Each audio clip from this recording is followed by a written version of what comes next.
हाय, मैं हूँ Prabhat, I am a psychology student. कोई इंसान हमें जब इग्नोर करता है, हमारे मैसेजेस को सीन करके छोड़ देता है, हमारे दोस्त हम पे ध्यान नहीं देते, हमें रिजेक्ट करते हैं, तो हमारे दिमाग में क्या चलता है और इतना ज़्यादा हमें बुरा क्यों लगता है? सामने वाले के दिमाग में क्या चलता है? साइकोलॉजिकली ये सारी चीज़ें काम कैसे करती हैं? आज हम उसी चीज़ों के ऊपर बात करने वाले हैं। मैं ऊपर-ऊपर से आपको साइकोलॉजी नहीं समझाने वाला, जो बाकी यूट्यूबर्स कर रहे हैं, मैं थोड़ा डीप जाऊँगा। मेबी ये वीडियो आपको थोड़ी लंबी लग सकती है, तो स्क्रॉल कर के अगर आपका दिमाग पूरा फ्राई हो रखा है, देन ये चले जाओ, ये वीडियो आपके लिए नहीं है। अगर आपका अटेंशन स्पैन थोड़ा ठीक-ठाक है, देन आप you can survive this video.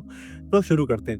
देखो, पहले समझते हैं कि सोशल रिजेक्शन होता क्या है। तो सोशल रिजेक्शन की अगर हम एक एकेडमिक डेफिनेशन देखें, तो इसका मतलब होता है कि it is the experience of being excluded from a social relationship और ग्रुप ईदर डेलिबरेटली और पैसिवली। मतलब जब आपको ऐसा महसूस होता है कि कोई इंसान जानबूझकर या इग्नोर कर आपको किसी ग्रुप से बाहर निकालता है, तो हम उसे सोशल रिजेक्शन कहते हैं। लेकिन हमें इतना ज्यादा बुरा क्यों लगता है? अगर मैं इसको सिंपल भाषा में समझाऊं, तो अब जब कोई इंसान हमें रिजेक्ट करता है ना, तो हमारे ब्रेन का वही पार्ट एक्टिवेट होता है, जो पार्ट तब एक्टिवेट होता है जब हमें किसी प्रकार का शारीरिक दर्द होता है। मान लो मेरे को यहाँ पे मान लो कट लग गया, मेरे को यहाँ पे दर्द हो रहा है, तो जो ब्रेन का पार्ट प्रोसेस कर रहा है ना कि यहाँ पे दर्द हो रहा है, वही पार्ट तब भी प्रोसेस करता है जब कोई इंसान मुझे रिजेक्ट करता है, कोई इंसान हमें इग्नोर करता है। इसके ऊपर हम और आगे बात करेंगे, लेकिन इसके अलावा और कारण होते हैं, जैसे एवोल्यूशनरी साइकोलॉजी जो कहता है कि जब हम इंसान पहले गुफा वगैरह में रहते थे, आदि मानव वगैरह वाला जो समय था, तब हम हमारा सर्वाइवल रेट डिपेंड करता था कि हम ग्रुप में रहते हैं या नहीं। मतलब हम तभी जिंदा रहेंगे जब हम ग्रुप में रहेंगे, और जब कोई इंसान ग्रुप में नहीं रहता था या फिर उसका ग्रुप उसको बाहर निकाल देता था, तो उसके मरने के चांसेस बढ़ जाते थे। इसीलिए ये हमारा एक प्राइमल फियर है, एक एवोल्यूशनरी साइकोलॉजिकल रीजन है कि क्यों हमें रिजेक्शन इतना ज्यादा परेशान करता है। कोई इंसान जब हमें इग्नोर करता है, हमें इतना बुरा लगता है। क्यों? क्योंकि वो एक प्राइमल फियर से आ रहा है। देखो, दूसरा कारण जो इसका साइकोलॉजिकल रीजन है, वो ये है कि हमारी ना एक नीड होती है, नीड टू बिलोंग। इसमें होता है कि हमें फील करना होता है कि हम भी कहीं बिलोंग करते हैं, एक ग्रुप के साथ बिलोंग करते हैं, एक इंसान के साथ बिलोंग करते हैं, एक अपने माँ बाप के साथ बिलोंग करते हैं, दोस्तों के साथ बिलोंग करते हैं। और जो मैस्लो का हायरार्की स्केल है, उसमें भी कहा जाता है कि सेफ्टी के बाद आता है नीड टू बिलोंगिंगनेस वगैरह वगैरह। तो ये भी दिखाता है कि ये साइकोलॉजिकली भी बहुत इंपॉर्टेंट है। फिर न्यूरोलॉजी के पर्सपेक्टिव से देखें, तो मैंने जैसे थोड़ा सा बताया कि हमारे ब्रेन का वो सेम पार्ट एक्टिवेट होता है। उस पार्ट का नाम है एंटीरियर सिंगुलेट कॉर्टेक्स। ये वही पार्ट है जो कि रजिस्टर करता है फिजिकल पेन को, शारीरिक दर्द को। और जब उसको देखते हैं किसी प्रकार के मानसिक या साइकोलॉजिकल पेन उसको दिखता है, वो भी उसको रजिस्टर करता है। इसलिए हमें इतना अजीब लग रहा होता है। देखो, आप समझते हैं कुछ सामान्य कारण कि एक इंसान दूसरे इंसान को इग्नोर करता क्यों। पहला है कॉन्फ्लिक्ट अवॉइडेंस, मतलब आप सामने वाले से बात नहीं करना चाहते क्योंकि आपके बीच में कॉन्फ्लिक्ट है। वो कॉन्फ्लिक्ट ना किसी प्रकार का हो सकता है। एग्जाम्पल के लिए मान लो आपको विराट कोहली पसंद है, सामने वाले को रोहित शर्मा पसंद है। आपको पता है कि अगर आप इससे बात करोगे तो आपकी अनबन हो सकती है। क्यों? क्योंकि आप दोनों के बीच में एक अनसेट कॉन्फ्लिक्ट है। इसलिए आप इंसान से बात नहीं करते या फिर इंसान को इग्नोर करते हो, रिजेक्ट करते हो, है ना, इनडायरेक्टली। तो ये एक रीजन हो सकता है। ये तो चलो मैंने एक क्रिकेट का एग्जांपल दिया, बट आप समझ रहे हो कि अलग-अलग सेटिंग्स में चीज कैसे काम करती है। इसको साइकोलॉजी में कह सकते हो एक अवॉइडेंट कोपिंग है। दूसरा रीजन हो सकता है पीयर प्रेशर। कई बार होता है कि एक इंसान, है ना, बाकी लोगों को रिझाने के लिए या फिर, है ना, उन लोगों का पीयर प्रेशर के कारण दूसरे इंसान को बाहर निकाल देता है। ठीक है, और इस चीज को एक्सप्लेन करते हैं सोशल आइडेंटिटी थ्योरी, कि हम कैसे अपनी आइडेंटिटी बनाने के चक्कर में दूसरों की कई सारी बातें मानते रहते हैं। नेक्स्ट होता है पावर प्ले। अब ये पावर प्ले क्रिकेट वाला नहीं होता, ये थोड़ा अलग होता है कि एक इंसान चुप रहने को, खामोशी को या फिर एक दूसरे इंसान को पनिश करने को इस्तेमाल करता है अपने बेनिफिट के लिए। एग्जाम्पल के लिए मान लो आपके आपके दोस्त से लड़ाई होगी और वो आप आपको इग्नोर कर रहा है, आपको घोस्ट कर रहा है, तो उस केस में आपका दिमाग ये सोचेगा, यार ये मेरे को क्यों कर रहा है। उसका दिमाग ये सोच रहा है कि अगर मैं इस इंसान को इग्नोर करूं या चुप हो जाऊं, तो मैं एक डोमिनेंस असर्ट कर रहा हूं। ठीक है, ये इस तरीके से काम करता है। इसको हम कहते हैं इंटरपर्सनल डोमिनेंस। लेकिन कई बार ना एक ऐसा रीजन भी होता है जिसे हम कहते हैं मिसअंडरस्टैंडिंग, कि आपकी और सामने वाले की ना कुछ मिसअंडरस्टैंडिंग है, कि आप जिस तरीके से सोचते हो इंसान उस तरीके से नहीं सोचता, या फिर वो कुछ और मानता है, आप कुछ और मानते हो, दोनों के बीच में थोड़ी अनबन है। बट ये वैसी नहीं है, ये एक एट्रीब्यूशन एरर है। ठीक है, बहुत सिंपल सी चीज। बट इसके अलावा कभी कभी स्टीरियोटाइप भी होते हैं। मान लो आप एक इंसान के पास गए, आपने बताया यार मेरा ये नाम है और मैं यहाँ का रहने वाला हूँ।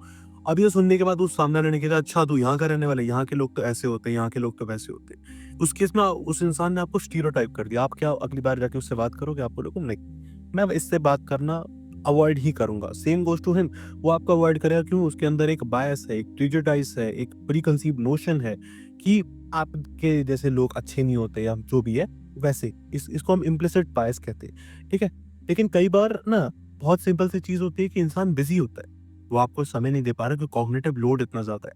अपने बाकी के काम में इतना ज़्यादा उथल-पुथल हो रखा है कि आपसे वो बात नहीं करना चाह रहा, ठीक है? लेकिन अब हम समझते हैं कि यार इसका इफ़ेक्ट क्या होता है? ये जो हमें है ना बार-बार आ रहा है, कोई इंसान हमें इग्नोर करता है, रिजेक्ट करता है, इसका इफ़ेक्ट क्या होता है? दोनों प्रकार के इफ़ेक्ट की बात करूँगा मैं, शॉर्ट टर्म, लॉन्ग टर्म दोनों।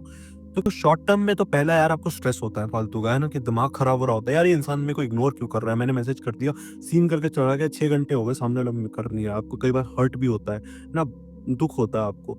कई बार आपको कन्फ्यूजन में स्टेट मिल जाती है। मतलब उसमें होता क्या है कि आप जिस स्टेट में हो, आप सोच रहे होते हो यार मेरी गलती क्या है? मैंने सामने वाले को मैसेज किया, क्या मैंने कुछ गलत मैसेज कर दिया? क्या वो इनएप्रोप्रिएट था? क्या मैंने लाइक ज़्यादा गुस्सा कर दिया? ये इंसान मुझसे बात नहीं कर रहा है, क्यों? वही खामोश रहने वाला या पनिश करने वाला, उसका वो इस्तेमाल कर रहा है। आप एक कन्फ्यूजन स्टेट में, आपको अपनी गलती ही नहीं समझ आ रही है या सामने वाले की आप गलती को बता नहीं पा रहे हो। इस कारण से आपका सेल्फ एस्टीम गिरता जा रहा है। आपको ऐसा लग रहा है कि यार मतलब मेरी ही कोई गलती थी, क्योंकि सामने वाला कुछ क्लियर नहीं कर रहा है, तो आपको लगे जा रहा है मेरी ही कुछ गलती थी। ये शॉर्ट टर्म चीज़ है। अब बात करते हैं यार इसका लॉन्ग टर्म इफेक्ट क्या होता है कि आप अगर आपके साथ ये बहुत लंबे टाइम तक चल रहा है तो क्या होगा? देखो पहला तो लोनलीनेस, जब आपको बार-बार लोग रिजेक्ट करते रहेंगे, आपसे कोई बात नहीं करेगा, आपके मैसेज को सीन करके छोड़ देगा, है ना? तो उस केस में पहले तो आपको लोनलीनेस, आपको अकेलापन बहुत ज़्यादा महसूस होगा एक नेगेटिव वे में कि मतलब आपका दिमाग खराब होता रहेगा यार कि मैंने ऐसा क्या कर दिया, लोग मेरे आस-पास नहीं रहते, तो वो लोनलीनेस फ्यूल करेगी सोशल एंग्जायटी को, नेक्स्ट टाइम आप लोगों से ढंग से बात नहीं कर पाओगे। अब वो चीज़ फिर फ्यूल करेगी डिप्रेशन को, आपके डिप्रेसिव सिम्पटम्स के आने के चांसेस बढ़ने लग जाएँगे। ऐसा ज़रूरी नहीं है कि अगर कोई इंसान आपको बार-बार इग्नोर कर रहा है तो आप डिप्रेशन में चले जाओगे, नहीं, मैं बस आपको चांसेस बता रहा हूँ कि आपके चांसेस बढ़ जाएँगे। और अगर ये चांसेस बढ़ने लगे तो साथ ही साथ आप रिलेशनशिप्स को या फिर अपनी दोस्ती को या लोगों को अवॉइड करने लगोगे, आपको ट्रस्ट होना बंद हो जाएगा। क्योंकि आप देख रहे हो यार कोई इंसान आता है, मेरे को थोड़ी देर के लिए बात करता है, फिर इग्नोर कर देता है, फिर रिजेक्ट कर देता है, तो मैं अब लोगों से बात ही नहीं करूँगा। देखो आपका कैसे साइकोलॉजी जो एक नॉर्मल थी वो कैसे इतनी अजीब हो चुकी है कि आप लोगों को अवॉइड कर रहे हो। पर अब बात करते हैं सॉल्यूशन के ऊपर कि यार एक्चुअल में करें क्या? कि ऐसी सिचुएशन हमारे ऊपर आए ही ना, और अगर आ रखी है तो निकल जाए। तो यार मैं अलग-अलग सिचुएशन के ऊपर बात करूँगा। पहला, अगर ऐसा सिचुएशन है कि सामने वाला और आपके बीच में ना आपको लग रहा है कि यार कुछ मिसअंडरस्टैंडिंग, तो सिंपल है कि आप 1 या 2 बार सामने वाले से बात कर उसको बता दो कि यार क्या सब कुछ ठीक है? ताकि वो भी आपको अपना पर्सपेक्टिव दे, आप भी उसको अपना पर्सपेक्टिव दें। लेकिन एक चीज़ याद रखना, ये चीज़ ना 1 या 2 बार ही कर। ये चीज़ भले ही आपकी जो मिसकम्युनिकेशन है या फिर जो मिसअंडरस्टैंडिंग है उसको क्लियर कर देगी, और मैं ये चीज़ इसलिए बोल रहा हूँ कि आपको एक ही 2 बार करना है ताकि आप इंसान को ओवर चेज़ ना करो। होता क्या है, कई बार लोग ना बार-बार सामने वाले से पूछने लग जाते हैं कि यार सब कुछ ठीक है ना? सब कुछ ठीक है ना? सब कुछ ठीक है ना? उस केस में सामने वाला उल्टा जो चांसेस नहीं थे मिसअंडरस्टैंडिंग के, वो बढ़ने लग जाते हैं। और आपकी खुद की सेल्फ रिस्पेक्ट उस इंसान की नज़रों में गिरने लग जाती है कि ये मेरे पीछे-पीछे क्यों आ रहा है? ओवर चीज़ नहीं करना, ठीक है? चुपचाप वहाँ से निकल जाना है। 1 या 2 बार पूछा, सामने वाले ने जवाब दिया तो ठीक, नहीं दिया तो निकल जाओ। देखो दूसरा सिचुएशन तब हो सकता है जब आपके और उस इंसान के बीच में थोड़ी अनबन है, आप उस चीज़ को सुलटाना चाहते हो। तो उस केस में आप इस्तेमाल कर सकते हो आई फील वाला स्टेटमेंट, मतलब कि आपको लगता है। इसका आप स्टार्ट ऐसे कर सकते हो, यार मुझे लगता है मैं इग्नोर हो रहा हूँ। मुझे लगता है ये चीज़ सही नहीं चल रही है। मुझे लगता है ये चीज़ ऐसी होनी चाहिए। ठीक है, आप इसमें क्या कर रहे हो, आप इसमें भी 1-2 बार चीज़ें कर रहे हो। ये चीज़ क्या करती है, कन्वर्सेशन को नॉन वायलेंट बनाती है। आप एग्रेसिव नहीं हो रहे, आप साथ में अकाउंटेबिलिटी ले रहे हो, साथ में उस इंसान के साथ एक म्यूचुअल रिस्पेक्ट रख रहे हो। उससे सामने वाला आपके ऊपर ट्रस्ट और ज़्यादा करता है। वो भी सोचता है आपके पर्सपेक्टिव के बारे में। तीसरा सिचुएशन हो सकता है जब आपको कोई जानबूझ के किसी ग्रुप में से बाहर निकाल रहा है। तो यार उस केस में सिंपल है कि उस ग्रुप से निकल जाओ। अगर आपके दोस्त ऐसे हैं ना कि आपको जानबूझ के ग्रुप से बाहर निकाल रहे हैं, जानबूझ के इग्नोर करते हैं, तो यार अपनी इज्जत बचाओ, अपने सेल्फ एस्टीम को प्रोटेक्ट करो, निकल जाओ उस ग्रुप से और किसी और ग्रुप में चले जाओ। अगर आपके पास ग्रुप नहीं है तो अपनी हॉबीज़ के ऊपर अपने साथ ज़्यादा टाइम स्पेंड करो। बिकॉज़ वो हॉबीज़, वो अपने साथ बिताया हुआ वक़्त आपको नए लोगों के पास लेके जाएगा, आपके अंदर वो पॉज़िटिव इमोशन लेकर आएगा। ठीक है, ये चीज़ मैं एक्सपीरियंस से बता रहा हूँ बिकॉज़ मैंने भी सारी चीज़ एक्सपीरियंस कर रखी है। तो अगर कोई बार-बार कर रहा है, निकल जाओ वहाँ से, अगर आपके दोस्त आपको कर रहे हैं तो। और अगर कोई बार-बार कर रहा है, उस केस में भी सेम चीज़ है, उस इंसान के पास से निकलो। क्योंकि वो इंसान आपकी सेल्फ एस्टीम तोड़ रहा है बार-बार। जब भी कोई इंसान आपको बार-बार इग्नोर कर रहा है, आपकी एक्सपेक्टेशन होती है वो इंसान आके फिर तोड़ देता है। आपकी सेल्फ एस्टीम के ऊपर वार हो रहा है। बचाओ उसे, बाउंड्रीज़ रखो, मुँह बंद रखो, अपनी लाइफ़ के बारे में बहुत ज़्यादा चीज़ें लोगों को मत बताओ। कई बार कुछ लोग होते हैं, अपनी लाइफ़ के बारे में जो काफ़ी ट्रॉमेटिक चीज़ें होती हैं, वो जाके दूसरों को बताना स्टार्ट कर देते हैं, पहली या दूसरी मुलाकात में। इस कारण से वो लिख रहा होता है कि सामने वाला उसके ऊपर इतना ध्यान नहीं देगा। क्यों? क्योंकि अब कुछ बचा ही नहीं है। वो दिखा रहा है कि उसके पास ज़ीरो बाउंड्रीज़ है, वो दिखा रहा है कि वो बहुत ही ज़्यादा एक्सपोज़ कर रहा है अपने आप। तो इस केस में आप ये और तीसरा केस होता है जब आपको ऐसा लग रहा हो ना कि आप वर्थलेस हो। उस केस में यार एक चीज़ कर सकते हो, सेल्फ कंपैशन, मतलब आप अपने आप को रियलिटी बता सकते हो कि आपकी रियलिटी क्या है। अपने आप के साथ एक पॉजिटिव सेल्फ टॉक कर सकते हो, या फिर जिसे बुलेट जर्नलिंग कहते हैं, या फिर कह सकते हो जर्नलिंग इन जनरल, कि आप उसमें ग्रैटिट्यूड जर्नलिंग कर रहे हो। आप अपने बारे में जो अच्छी चीज़ें हैं, आप जिस चीज़ के लिए थोड़े ग्रेटफुल हो, वो सारी चीज़ें लिख रहे हो। और एक और चीज़ बड़ी काम करती है, वो स्किल बिल्डिंग। कोई भी प्रकार की स्किल है, हॉबी है, आप उसके ऊपर टाइम इन्वेस्ट कर रहे हो, अपना कीमती वक़्त उसमें लगा रहे हो, बिकॉज़ ये सारी चीज़ें आपकी सेल्फ वर्थ को डिफाइन करती है, आपकी सेल्फ वर्थ को इंक्रीज़ करती है, कि नेक्स्ट टाइम जब रिजेक्शन आए तो कैसे आप उसे हैंडल कर सकते हो। अंत में मैं ये कहूँगा कि रिजेक्शन आपकी वैल्यू को डिफाइन नहीं करता है। सामने वाले इंसान की अलग प्रायोरिटी हो सकती है, अलग स्टेट ऑफ माइंड हो सकता है, माइंडसेट अलग हो सकता है।